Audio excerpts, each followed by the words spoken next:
Hey Arden, last time on part number 5, I just prefaced that with saying that, if you want to,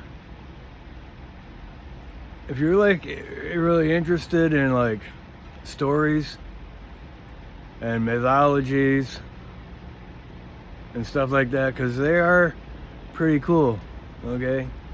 If you ask me, you can look at Joseph Campbell's work like on YouTube, because now they put a lot of his lectures on there.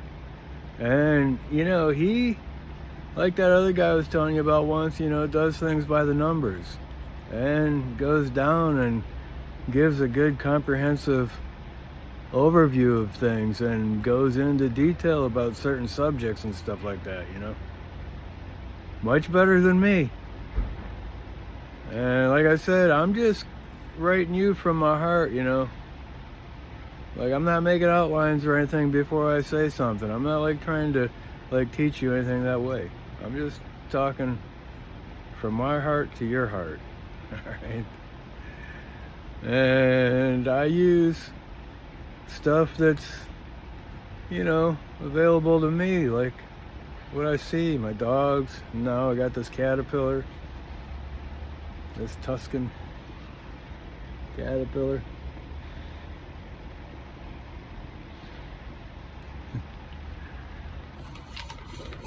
That thing will hurt you.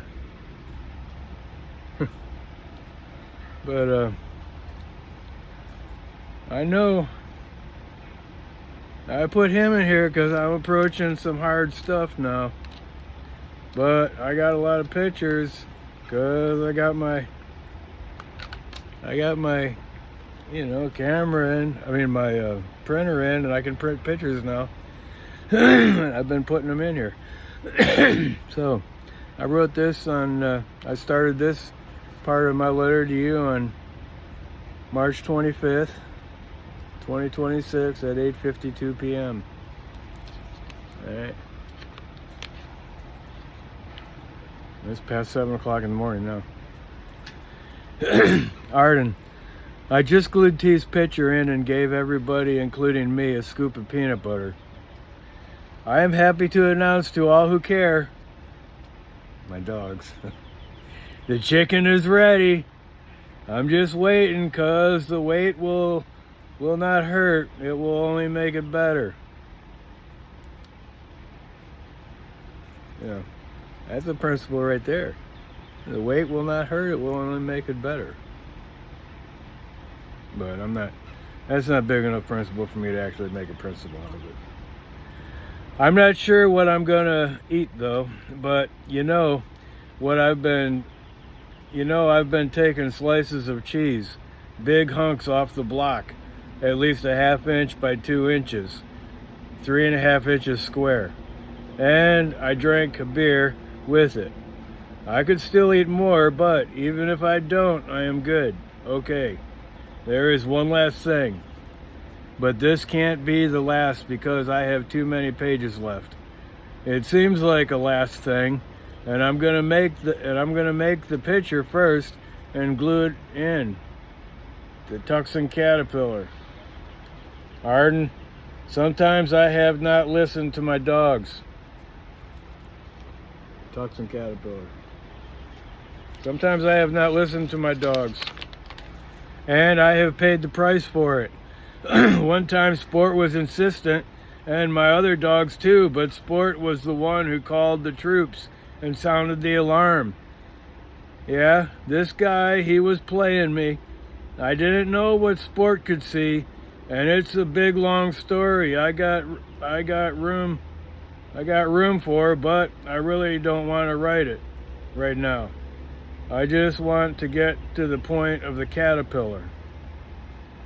See, my dogs know about a lot of things, and things I don't even know about. But they don't know about things, but they don't know about these caterpillars. These caterpillars drop out of oak trees, and they can make cocoons anywhere. I used to take a butane torch, and everywhere I seen a cocoon, zap it.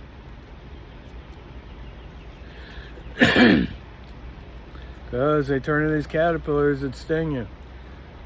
I heard something making noise, but I couldn't see it anywhere. Then I seen 4 of these caterpillars crawling by me.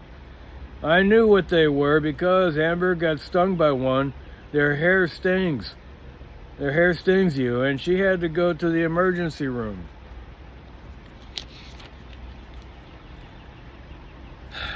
March 26th, 7:33 a.m. Oh man, it seems I am venturing upon the last of all the principles and acknowledgments. The ones that are self-evident anyway. Well, it's a sad one, but Mr. T just turned over for a belly rub. I gave him one, but he wants more. He came and put his snout on my writing flat, as you can see it, how I have it arranged. Okay.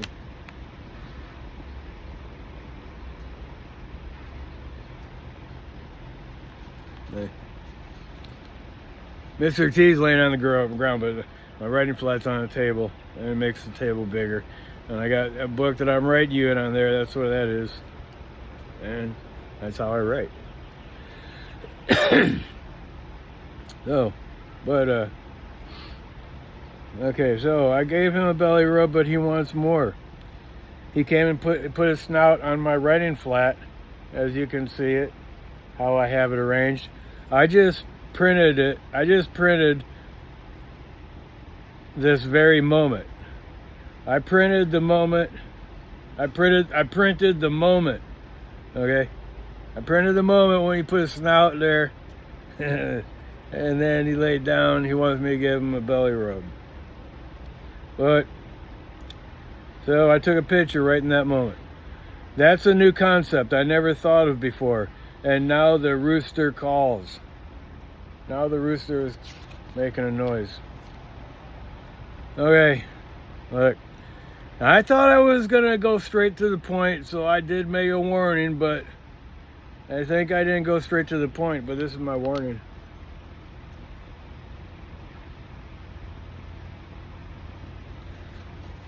Warning, do not read this part until you think you can handle it. Read at your own risk. Love, Grandpa Robbins. 7:58 a.m. As fate would have it, I feel as though I am coming to the end of this book.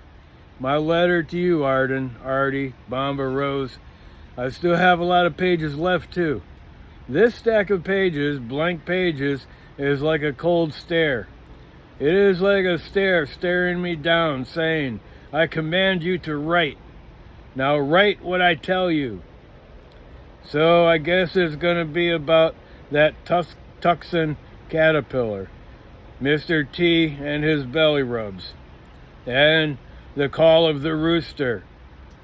That's one way to put it. The rooster should be calling pretty like right now, because it's after 7 o'clock in the morning.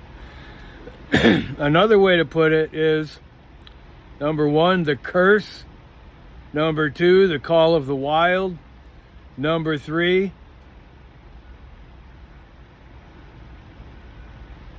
and man, male and female, or the belly rub.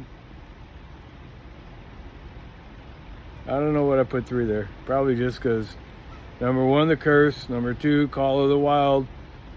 And number 3, man, male and female, or the belly rub. And the handshake. I didn't put that, but I put a picture. Mr. T giving me a handshake.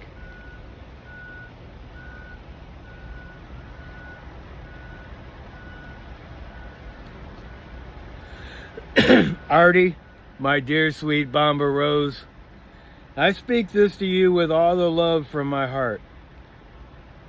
Don't be afraid. Be the animal you are meant to be. Be the girl you are meant to be. Be the young woman you are meant to be.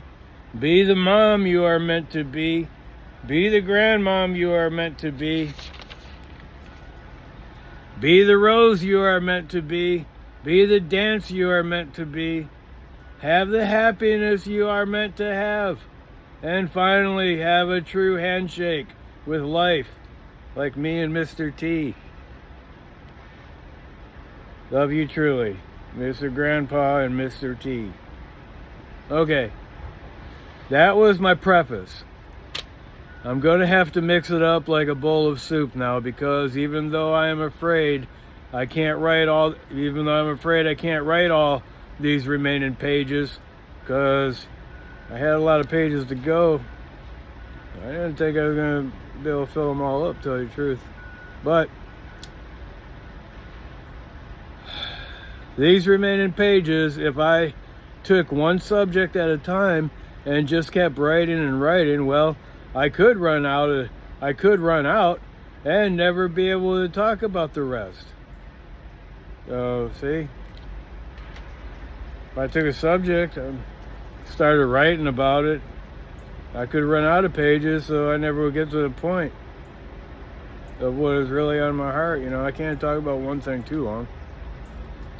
It would be very easy, even maybe likely, because of bad luck too, that I could run out or not even have enough pages to finish. With such odds against me, what in the world shall I do? I mean, what can I do? So I will decide to mix it up and cook it like soup. I am actually making soup right now. And since I'm showing you my soup, look how I paint.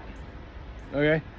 So, since I'm talking about the soup I'm making, I decided to take a picture and show you.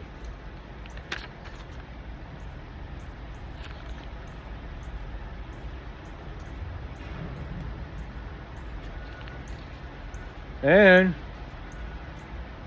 I painted my soup or crock pot. You're gonna see how I painted it with fingernail polish. And I did my toaster too, see?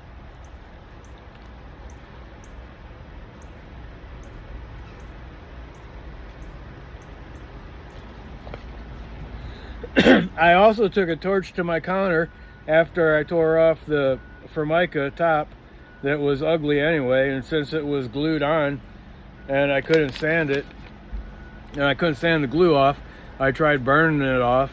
Then I decided that it looks pretty cool, so I threw fingernail polish on it and right out of the jar, and after it all dried, I put epoxy resin on it.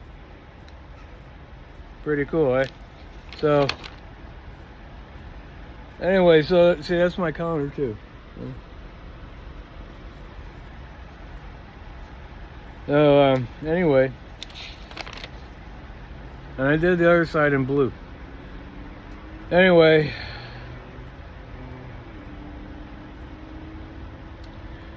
this is a squirrel.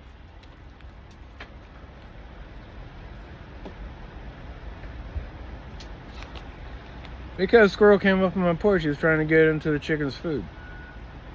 And he ran off too fast. I couldn't take a picture of him. But that's just a picture of a squirrel. I just got that right off the internet. But it looks like the same squirrel. But they all look alike, kind of. A lot of the same breeds and stuff. That is a squirrel. He's not the real one that was just on my porch trying to get into my chicken's food. But he or she, I don't know, looks the same. I can't tell if it's a he or she. I glued one more picture in the very back of this book because it was on my kitchen island table. Those are the flowers and leaves and moss I pulled from the ground and bushes and trees. They all come from the wild. And that's that right there.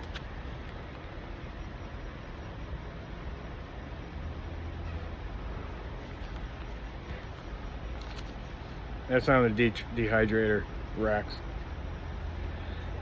Animals come from the wild too.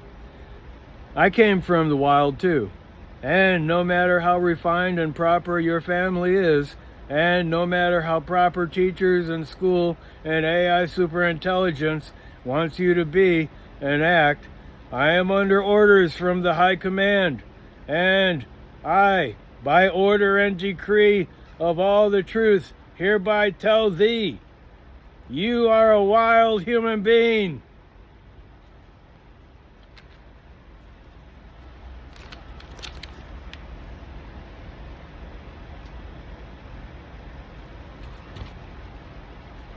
You are a fire. You are like that red, red rose with color so penetrating and petals so woven together in swervy fashion and mixed all up with good smell too, and there is nothing like it on earth. It's amazing. Kind of like my counters and my pot and toaster, don't you think?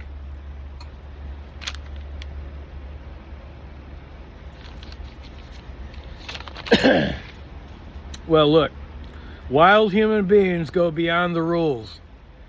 I already told you about that one principle. They even break them and crush them under their feet. Wild human beings are not satisfied with the status quo or quotient. That's what quo means, quotient. They are not and they will not be reduced to conventional answers. When hard problems come, wild human beings give it their all. They accept the challenges and face the hardship with fortitude and resilience. Well, I think when I read this, my letter to you, Bomba, onto my YouTube channel for safekeeping, if there even is such a thing, I will call this episode Into the Wild. Alright, so I already got a name for this part. Into the Wild. As the book already said before I wrote a thing, bloom into yourself. That process right there, that phenomena of blooming, well, that comes from the wild. The unstoppable, unquenchable force of nature and of life, it burns in us like a fire, as beautiful as a rose. And as T.S. Eliot said, like I wrote you before, the fire and the rose are one.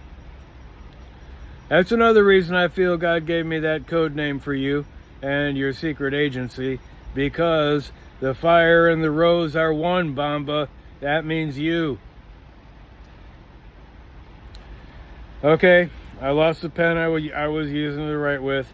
I was just seeing if I could try again with this pen, but I don't like it. I don't feel I can write normal with it, and I'm not going to try to calibrate the relationship between my brain and my hand and this pen. Be back in a bit. See? I had to write with a blue pen for a while. I found my pen and brushed my teeth, cleaned in between my teeth and gums with a water pick, and soaked my mouth with hydrogen peroxide. I accidentally wrote myth. That should tell me something, and it does. I will tell you.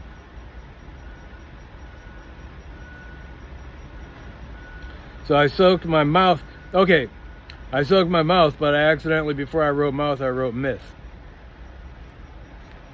And so since I did that mistake, that should tell me something. And I put a picture of my teeth.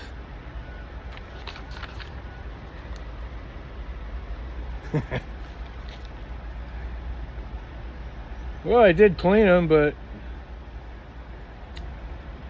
you know, I wish I could pay to go to the dentist. My dad signed up for, okay, so now I'm talking about the dentist. I took a picture of my teeth. My dad signed up for dental insurance with his job at work, so he made arrangements for everybody to go to the dentist except Dorothy, my stepbrother's mom, who he got married to. She already had all her teeth pulled out and used dentures. Well, that dentist said I had 13 cavities, and I was only 12 years old. My dad put his head down like he was looking at the floor and shook his head. He said, well, you better fix them. The first thing is, I never seen them cavities. I never seen them, and plus I knew how to brush my teeth good, because even in school they gave us that red stuff you chew up and it tells you the spots you have to work on. So I already knew about brushing my teeth hard and everything like that. The second thing is my mom, and Scott, my little brother, went to my Aunt Jackie and Uncle Dave's house in Janesville, Wisconsin, and we drove all the way there from Marinette, Wisconsin, where we lived, to get there. And my mom told her how many cavities that dentist said I had, and that he drilled them out and put fillings in them.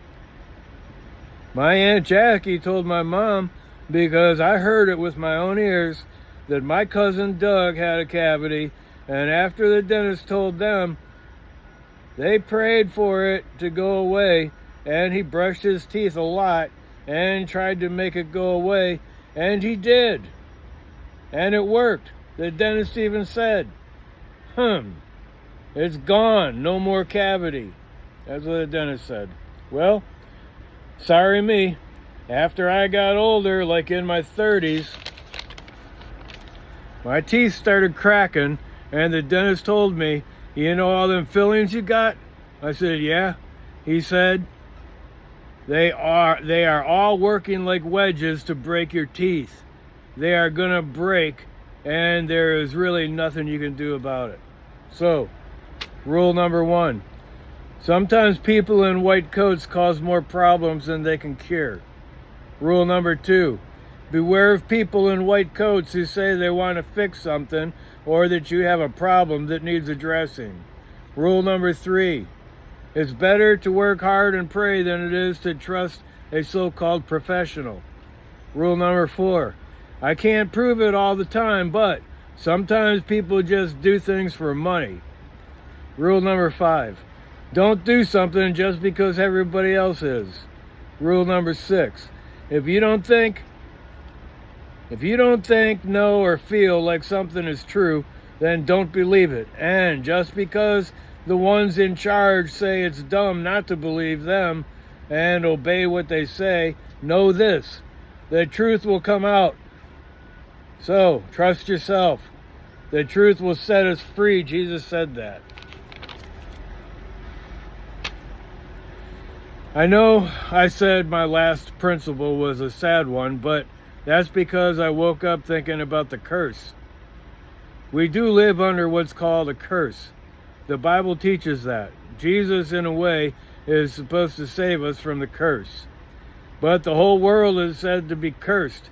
That's why we have to work and suffer, and so many things go wrong, and we get attacked even by bugs and caterpillars that look fuzzy and cute and nice, just minding their own business as they mosey along.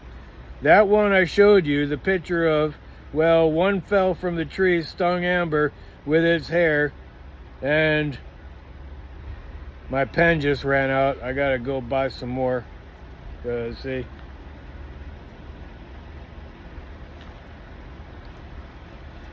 I am back now from the store, and I also went to the vet and made an appointment for a doctor to see Mr. T's leg. So I'm not completely distrusting of all doctors, and sometimes even bad help is better than none. Okay, the signs are bearing down on me now. I have to go back to my earlier warning notice. A bad principle we all must reckon with, and that is the curse. This is the spot of Mr. T's leg.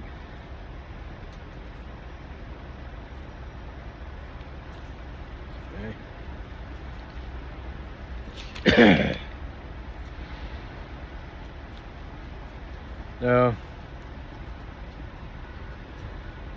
I'm gonna save this next section, which I'm going into the curse, for another one, because I already said I was going to call this one by a certain name, Into the Wild. Because next I got to go into the curse. All right.